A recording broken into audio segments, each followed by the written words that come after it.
el incumplimiento de parámetros o normas técnicas. El valor de esta garantía, la entidad estatal lo determina en cada caso en particular y el plazo se establece también en el estudio previo, en el pliego de condiciones y en el contrato, y esa garantía mínimo debe otorgarse de acuerdo con el plazo que, de conformidad con la legislación civil o comercial, debe responder el contratista por la garantía mínima presunta, que es normalmente 2 años, a no ser que en el mercado esa clase de bienes y servicios tengan un plazo inferior o superior, dependiendo de las condiciones del mercado. También se garantiza, como una garantía postcontractual, la calidad del servicio. Se garantiza la mala calidad o insuficiencia de los productos entregados como consecuencia o en desarrollo de un contrato de consultoría, la mala calidad del servicio prestado teniendo en cuenta las condiciones pactadas en el contrato. El valor y el plazo de la garantía de calidad se determina en cada caso teniendo en cuenta el objeto, el valor y la naturaleza de las obligaciones contenidas en el contrato. También las entidades estatales deben exigir del contratista la constitución de una garantía de responsabilidad civil extracontractual. Esta garantía se debe otorgar en el caso de los contratos de obra y en aquellos en los que, de conformidad con la modalidad de ejecución del contrato, el contratista pueda causar daños a terceros, porque no en todos los contratos el contratista podría eventualmente causar daños a terceros. Si eso ocurre, siempre en el contrato de obra y cuando la entidad estatal así lo justifique en el estudio previo, deberá exigir que el contratista constituya una garantía de responsabilidad civil extracontractual.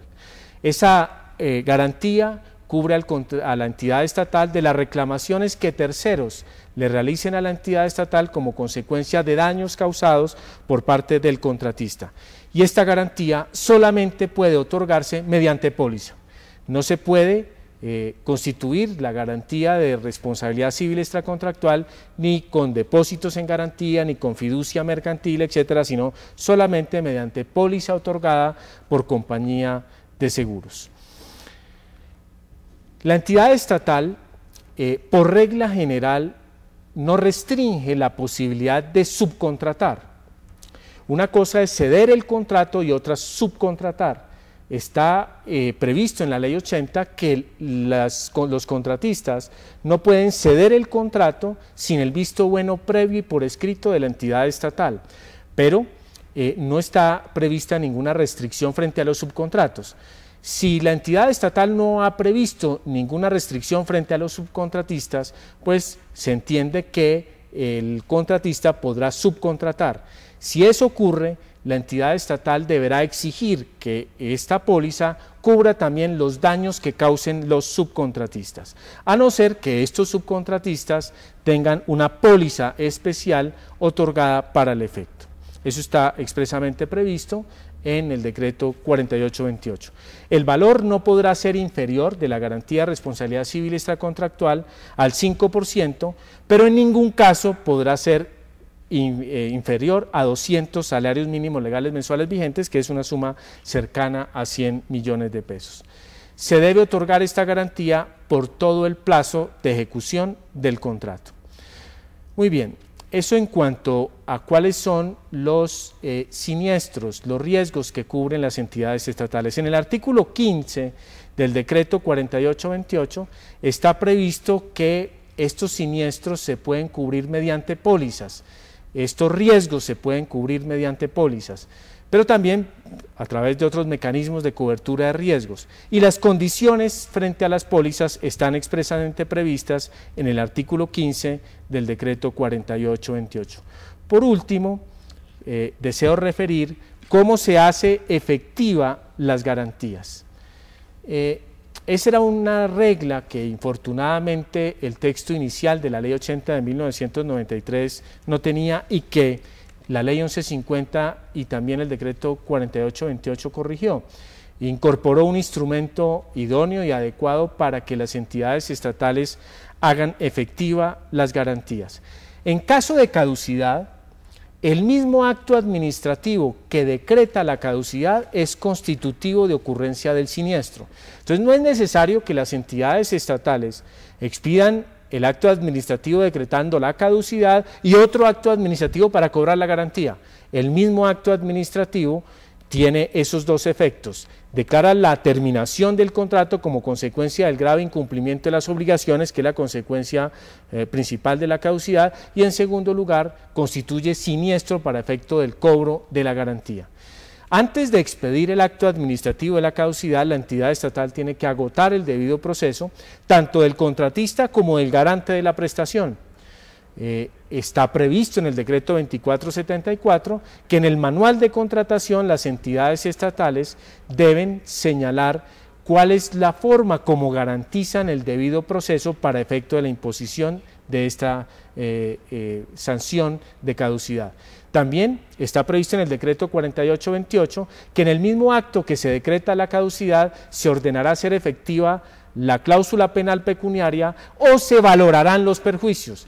Si la cláusula penal pecuniaria se pactó como estimación anticipada de perjuicios, pues simplemente se cobrará el valor de la penal pecuniaria. Pero si la penal pecuniaria se pactó a título de pena, la entidad estatal podrá cobrar la penal pecuniaria y además de eso valorar los perjuicios al momento de decretar la caducidad. Y ese acto administrativo se puede hacer efectivo tanto al garante de la prestación como al contratista. En caso de multas, previa garantía también del debido proceso, tanto del contratista como del garante de la prestación, la entidad estatal expide una resolución imponiendo la multa. No es necesario expedir un acto administrativo diferente para declarar la ocurrencia del siniestro, sino que el mismo acto administrativo sirve para los dos propósitos, tanto para imponer la sanción como para el cobro al contratista y al garante de la prestación. En ese mismo acto administrativo se ordena el pago y, como lo señalé hace un momento, ese acto administrativo es constitutivo de ocurrencia del siniestro. En los demás casos de incumplimiento de cualquiera de los riesgos que se cubre con la garantía, la entidad estatal debe surtir previa garantía del debido proceso la expedición de un acto administrativo para el cobro de la garantía. Ese fue, Bianca, uno de los avances, diría yo, más importantes que sufrió la reglamentación como consecuencia de la expedición de la ley 1150, porque era frecuente los incumplimientos del contratista y también del garante de la prestación, que hacían casi imposible el cobro de una garantía a una compañía de seguros. Algunas entidades incluso llegaron a pensar a la posibilidad de vetar ciertas compañías de seguro porque estaban ya cansadas de insistir en el pago de los siniestros a algunas compañías y se hacía el trámite absolutamente dispendioso.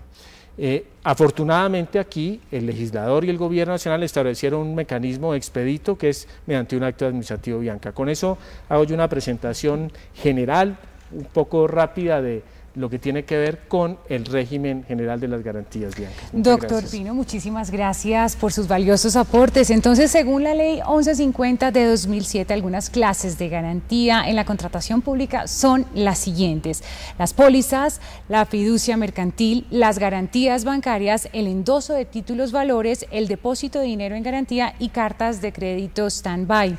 Además, los contratistas pueden combinar cualquiera de las modalidades de garantías contempladas. Bien, para darles la palabra a nuestros expertos que nos acompañan en la mañana de hoy y complementarán la exposición anterior desde el punto de vista de las entidades que representan, tenemos una inquietud de un funcionario público. ¿A quién tenemos con nosotros? Adelante. Mi nombre es Erika Martínez y quisiera saber si, de acuerdo con lo establecido en el decreto 4848-2008, conforme a la cláusula de indemnidad, se debe pactar el riesgo de responsabilidad civil extracontractual.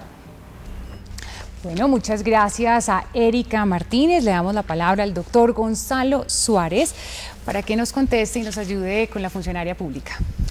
Bueno, muchas gracias a la doctora Erika por su pregunta. Yo quisiera hacer una claridad inicial. El artículo 7º de la ley 1150 se refiere a que se establezcan mecanismos de cobertura del riesgo. Uno de esos mecanismos, al amparo de lo dispuesto por el decreto 4828, tal vez en la pregunta se citaba mal el número, es el 4828 del año 2008, se contempló